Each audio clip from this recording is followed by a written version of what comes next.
மாணவ மணிகளே, அன்பு உறவுகளே, என்னுடைய மாலை வணக்கத்தை தெரிவித்துக் கொண்டு இன்றைய கரண்ட் அஃபேர்ஸ் நிகழ்ச்சிக்கு செல்ல இருக்கிறோம்.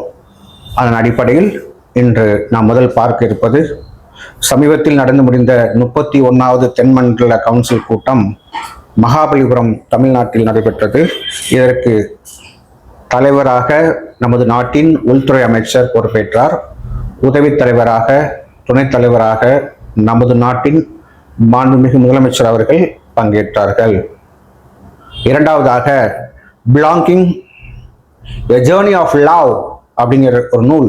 அந்நூல் யாரோட சுயசரிதையை குறிக்குது அப்படின்னா மேடம் சோனியா காந்தி அவருடைய சுயசரிதையை குறிக்கக்கூடிய நூல். Belonging journey of love, belonging journey of love அப்படிங்கிற நூல் வந்து யாரோட சுயசரிதை அப்படின்னா மேடம் சோனியா காந்தி அவர்களின் சுயசரிதைன்னு சொல்றாங்க. Right.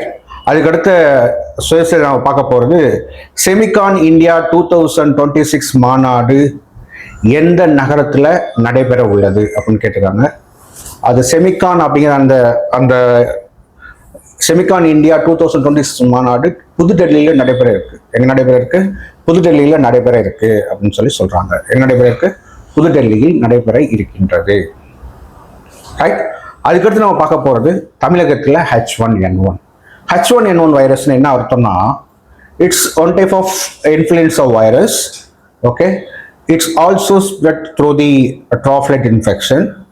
Droplet infection nothing but நம்ம நேசோ பெரஞ்சல் ஸ்வாப் இருக்கு இல்லையா. ஃபார் எக்ஸாம்பிள் நம்ம இருமுறோம், தும்முறோம், சினீஸ் பண்றோம், அப்போ வந்து நம்ம ட்ராப்லெட்ஸ் வெளியே வருது இல்லையா.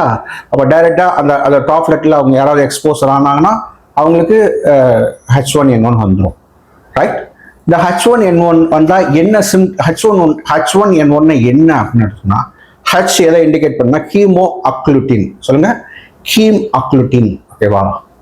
N means neuraminidase. சொல்லுங்க, நியூரா அமினடேஸ். ரெண்டு சேர்த்து தான் H1N1 அப்படின்னு சொல்றோம். இந்த H1N1 டிசீஸ் வந்துருச்சுன்னா என்ன நமக்கு சிம்டம்ஸ் இருந்துச்சுன்னா சிம்டம்ஸ் இருக்கும் அப்படின்னா நல்ல ஹெட்ஏக் இருக்கும், நல்ல சினீசிங், ஹெவியா ஹாப் இருக்கும். ஓகேவா. நல்ல ஹை டிகிரி ஃபீவர் இருக்கும், ஹெட்ஏக் இருக்கும், டயர்ட்னஸ், ஹெவி டயர்ட்னஸ் இருக்கும், டீஹைட்ரேஷன் இருக்கும். ஓகேவா. நாக்கு வறட்சி ஏற்படும். ஸோ இந்த மாதிரி சிம்டம்ஸ்லாம் ஏற்படும். அப்ப வராம எப்படி பாதுகாக்கிறது அப்படின்னா மாஸ்க் போட்டு போகணும். ஓகேங்களா. அடிக்கடி கையை சானிடைசர் போட்டு கையை வாஷ் பண்ணணும். இது எப்படிலாம் நமக்கு பரவுது அப்படின்னா ஒருத்தர் அந்த H1N1 பாதிக்கப்பட்டவர் இருமுனாலோ தும்முனாலோ நமக்கு பரவும், நம்ம பக்கத்துல இருந்தா பரவும். இல்ல அவர் ஏதாவது பொருள் அவர் யூஸ் பண்ண பொமாய்டல் இன்ஃபெக்ஷன் சொல்லுவாங்க, அவர் யூஸ் பண்ண கர்ச்சீப், அவர் யூஸ் பண்ண பேனா, அவர் யூஸ் பண்ண பென்சில், அவர் யூஸ் பண்ண பெட்டு, அவர் யூஸ் பண்ண எதா இருந்தாலும் நம்ம அதை தொட்டோம் அப்படின்னா நமக்கும் வர வாய்ப்பு இருக்கு. அதை நம்ம தொட்டு நம்ம மூக்கில் கை வைப்போம், நம்ம அப்படியே நேசல் பெரிஞ்சல் மாதிரியா உள்ள போயிடும். ஓகே. அப்ப இதை வந்து இந்த H1N1 வந்து எப்படி நம்ம வந்து நமக்கு வராம தடுத்துக்கலாம் அப்படின்னா, ஒன்று வந்த பர்சனை ஐசோலேட் பண்ணிடணும். ரெண்டு ப்ரொஃபைலாக்டிக் ட்ரக்னு சொல்லுவாங்க. ப்ரொஃபைலாக்சிஸ் அப்படின்னு என்ன அர்த்தம்னா ஒரு நோய் வராம நம்மளுக்கு நாமே பாதுகாத்துக்கிறதுக்காக என்ன எடுத்துக்கோம் அப்படின்னா டாமி ஃப்ளூ அப்படின்னு டேப்லெட் இருக்கு. அது டாமி ஃப்ளூங்கிற டேப்லெட்டை டோஸ் டெய்லி எடுத்துக்கோங்க. ஓகேவா. டாமி ஃப்ளூ அப்படிங்கிற டேப்லெட் இருக்கு. ஸோ அது மெடிக்கல் பர்சனல் தான், டாக்டர் தான் சொல்லணும். பட் அதை வந்து தேவையில்லை. அந்த டேப்லெட்னா என்னன்னு தெரிஞ்சு மட்டும் வச்சுக்கோங்க. டாமி ஃப்ளூ அதுக்கான ட்ரீட்மெண்ட். அதோடு சேர்த்து ஆன்டிகோல்டும் கொடுப்பாங்க. அது ஒரு குறைஞ்சபட்சம் ஓகேவா அவங்க வந்து ஒரு 7லேருந்து 8 நாள் வந்து தனிமைப்படுத்தப்பட்டிருக்கணும். அவங்க ஏரியா வந்து அடிக்கடி நம்ம வந்து என்ன பண்ணணும் அப்படின்னா சானிடைஸ் பண்ணணும். அது மட்டும் இல்லாமல் அவங்களுக்கு வந்து நல்ல உணவு, புரோட்டீன் ரிச்சான உணவுகள் கொடுக்கணும். அதோட சப்போர்ட்டிவ் தெரப்பியா நம்முடைய டாமி ஃப்ளூ டேப்லெட் கொடுக்கணும். கூடவே சேர்ந்து இதுவும் கொடுக்கணும், ஐ மீன் நல்ல ஃபுட்டும் கொடுக்கணும். ஓகேங்களா. ஸோ கொடுத்து அவங்க நல்ல ரெஸ்ட் எடுக்கணும். நல்ல ரெஸ்ட் எடுக்கணும். நிறைய தண்ணி குடிக்கணும். டீஹைட்ரேஷனுக்கு ட்ரீட்மெண்ட் ரீஹைட்ரேஷன். இப்போ தண்ணி குடிச்சாவே மேக்ஸிமம் வந்து அவங்க சரியாயிடுவாங்க. ஒரு 4 or 5 days சரியாயிடுவாங்க. சரிங்களா. ஸோ இது வேமா யாருக்கு வரும் அப்படின்னா இம்யூனோ காம்ப்ரமைஸ்டு பேஷண்ட்ஸாக இருந்தாங்கன்னா, ஐ மீன் அவங்களுக்கு கேன்சர் வந்துருந்துருக்கலாம், so cancer patient, TB patient, ஓகேவா, இப்போ சுகர் பேஷண்ட், இவங்கெல்லாம் immunologically they will get okay. Immunologically எப்படி இருப்பாங்க அப்படின்னா அவங்க வந்து கொஞ்சம் வீக்காக இருப்பாங்க. They will get open. Immunologically they will be weakened. Okay, so they are the one, they have a easy exposure to have a H1N1. Okay, they will catch easily H1N1. Okay, so அதனால வந்து நம்மளும் வந்து இம்யூனாலஜிக்கலி ஸ்ட்ராங்காக இருக்கணும். நல்லா food சாப்பிட்டா நம்மளும் வந்து H1N1 வராமல் தடுக்க முடியும், ரைட்? ஓகே, அப்போ H1N1 வராமல் இருக்கணும்னா பர்சனல் ஹைஜீன், அப்புறம் வந்த அந்த பர்சனுடைய ட்ராப்லெட்ஸ் வந்து படக்கூடிய ஏனைய அவங்க யூஸ் பண்ண கர்ச்சீஃப், டவல், அது எதாக இருந்தாலும் நம்ம அதை வந்து தனிமைப்படுத்தி அதை தனியாக வந்து சுடுதண்ணியில் வாஷ் பண்ணி தனியாக எடுத்து வச்சிடணும். ஓகேவா, மற்ற ட்ரெஸ்ஸோட வாஷ் பண்ணக்கூடாது, அது தனியாக வாஷ் பண்ணணும். ஸோ அந்த மாதிரிலாம் பண்ணால் தான் வந்து நம்ம வந்து அதை வந்து தவிர்க்க முடியும். ஸோ அந்த ஸ்வைன் ஃப்ளூ வந்து சமீபத்தில் கொஞ்சம் அதிகரிச்சுட்டு வர்றதாகவும், அதுக்கு வந்து பொதுமக்கள் வந்து அதுக்கு வந்து நீங்கள் என்ன பண்ணணும் அப்படின்னா நாம் வந்து என்ன செய்யணும், அதுக்கு ஒத்துழைக்கணும் அப்படின்னு சொல்லிட்டு தமிழ்நாடு பொது சுகாதாரத்துறை வந்து கேட்டுட்டு இருக்காங்க. ஓகேவா, குறிப்பாக வந்து இப்போ டெல்லியில் வந்து என்ன பண்ணுறாங்க அப்படின்னா ஸ்வைன் ஃப்ளூவோட சிம்டம்ஸ் வந்து அதிக அளவில் காணப்படுது. அங்கே because of lung infection, droplet, nasopharynx அந்த மாதிரி சொல்லக்கூடிய அங்கே என்ன ஏற்படுது அப்படின்னா டெல்லியை பற்றி உங்களுக்கு தெரியும், இது டஸ்ட் பர்ன் சிட்டின்னு சொல்லுவாங்க இல்லையா. அங்கே அந்த டபுள் ஸ்பர்னால இது நிறைய புகை மூட்டங்கள், நிறைய அவங்க வந்து என்ன பண்ணுவாங்கன்னா இந்த தாவரங்களில் உள்ளக்கூடிய எரிப்பாங்க, தாவர கழிவுகளை எரிக்கும் போது, ஓகேவா, ஸ்டபிள் பர்ன் சொல்லுவாங்க. ஓகேவா, அப்படி எரிக்கும் போது அந்த இதெல்லாம் சேர்ந்து மேகமூட்டங்கள்லாம் காற்றில் அதிக மாசுபாடு ஏற்பட்டு அந்த மாசுபாடுகளை சுவாசிக்கும் போது அவங்க லங் ஏற்கனவே எப்படி இருக்கும் அப்படின்னா ஏறக்குறைய வந்து ஒரு பாதிக்கப்பட்ட லங்காக தான் இருக்கும். ஸோ அவங்களுக்கு ஈஸியாக வந்து ஸ்வைன் ஃப்ளூலாம் பரவுறது ஈஸி, ரைட்? ஸோ அதனால் டெல்லியில் அதிகமாக பரவிட்டு வர்றதாகவும், ஸோ அதனால் நம்ம அந்த நோயை கட்டுப்படுத்துவதற்கு நான் சொன்ன அத்தனை வழிமுறைகளும் பயன்படுத்தணும் அப்படிங்கிறதும் நான் இங்கே சொல்ல வந்திருக்கேன். ஓகேங்களா, இதான் ஸ்வைன் ஃப்ளூ பற்றி நீங்கள் தெரிஞ்சுக்கணும். சாதாரண இன்ஃப்ளூயன்ஸா வைரஸ் தான், இட்ஸ் நத்திங் பட் சாதாரண virus. But you should take precaution measures, you should take prophylaxis drug, you should take precaution personal hygiene. இதெல்லாம் நம்ம ஃபாலோ பண்ணோம் அப்படின்னா we can easily relieved from the swine flu disease. Okay, அடுத்து நேபாளத்தில் வெள்ளப்பெருக்கு அதிகமாக ஏற்பட்டிருக்கு. அதில் யாராவது நம்ம தமிழ் மக்கள் பாதிக்கப்பட்டிருந்தாங்கன்னா அவங்களுக்கு நம்பர் 24 மணி நேரம் அவங்களுக்கு நம்பர் கொடுத்துருக்காங்க அவங்கள காப்பாற்றுறதுக்கு.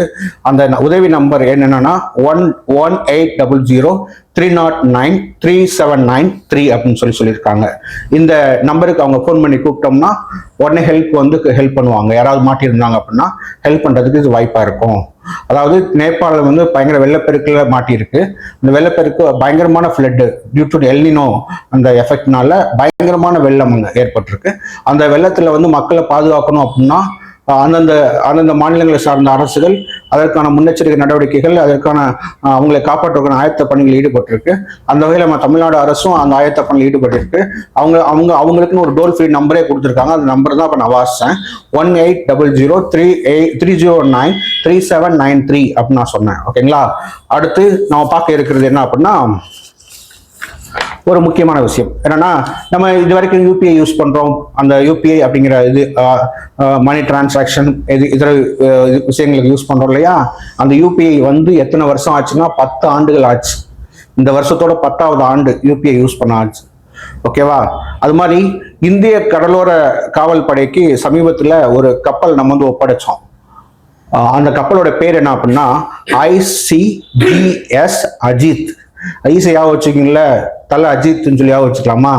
ஓகே, ICGS ஓகே அஜித் அப்படின்னு சொல்லக்கூடிய அந்த கப்பலை நம்ம என்ன செஞ்சோம், நம்ம வந்து கடலோர கப்பல் படைக்கு நம்ம இந்திய அரசு வழங்கியிருக்கு. ஓகேவா, அடுத்து DRDOவின் ஏவுகணை தொழில்நுட்பங்களை ஓகேவா இந்திய பாதுகாப்புத்துறை தொழில்துறை அமைச்சகத்துக்கு மாற்றி கொடுக்கும்படி பாதுகாப்புத்துறை அமைச்சர் ஒப்புதல் அளித்திருக்காரு அப்படின்னு சொல்லியிருக்காங்க. ஓகேங்களா, அது மாதிரி 27 ஆகஸ்ட் 1781 1781. இது மறக்க முடியாத நாள். ஆகஸ்ட் 27, 1781 என்பது மறக்க முடியாத நாள். ஏன்னா ஹைதர் அலிக்கும் பிரிட்டிஷ் படைக்கும் மிக காட்டமான போர், பயங்கரமான போர் நடைபெற்ற இடம் பள்ளிலூர் போர் அப்படின்னு சொல்லுவாங்க. பள்ளிலூர் அப்படிங்கிற இடத்துல புல்லலூர் ஆர் பள்ளிலூர் அப்படின்னு சொல்லுவாங்க. பள்ளிலூர் போர் நடைபெற்ற நாள் இந்த நாள்.